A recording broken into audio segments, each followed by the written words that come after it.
Jeg tror faktisk, at kunsten er det mest præcise sprog, som jeg kan udtrykke mig i.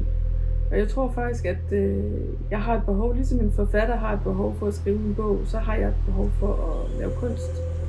Og fortælle, hvordan er det min verden, den ser ud.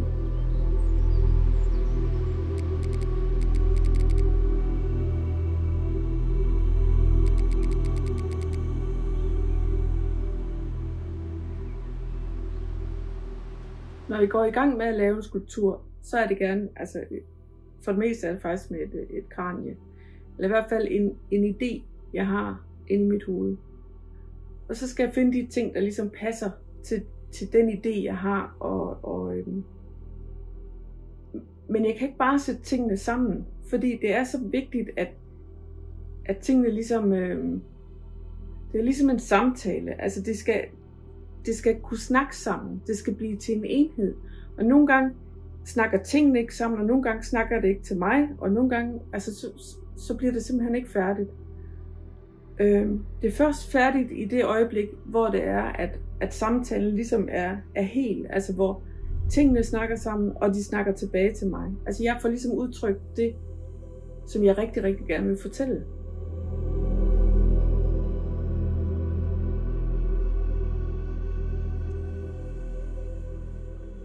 Alt det, jeg har herinde på mit værksted, er jo noget, jeg er ude og samle. Altså i løbet af sommeren, der er det jo gerne de små blomster, som jeg sådan går ud og samler, og så presser jeg dem i min sangbog, helt fra dengang jeg gik i folkeskole. Den sangbog har jeg stadigvæk, så der bliver de lagt ind og bliver presset mellem alle sangene, der er inde i den. Og det gør jeg sådan i løbet af hele året, alt efter hvad der blomstrer lige nu her.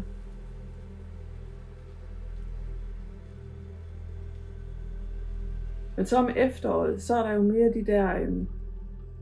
de der afblomstrede aks eller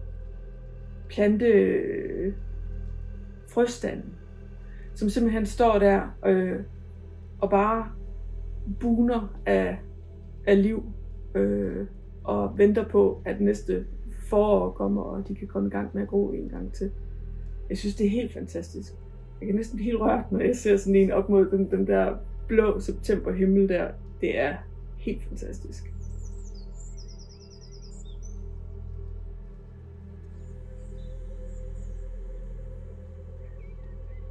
Om vinteren, der er det gerne der er det de bare grene.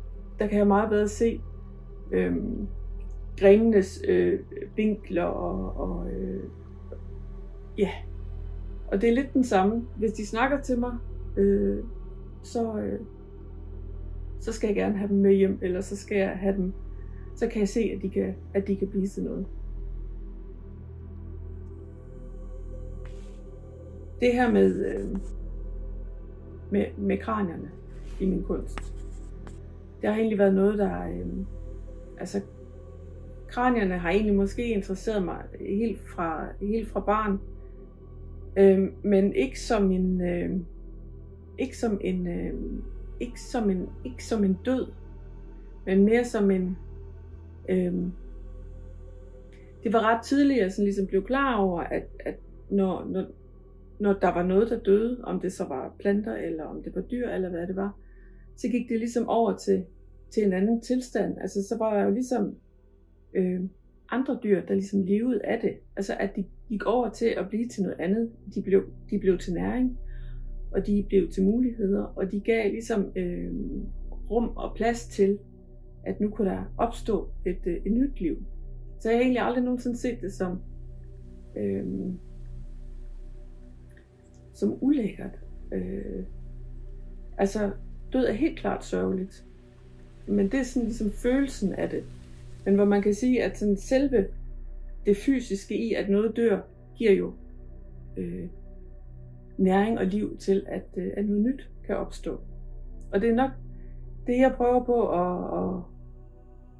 at formidle, eller det er meget tit det i hvert fald, som jeg sådan kredser rundt om.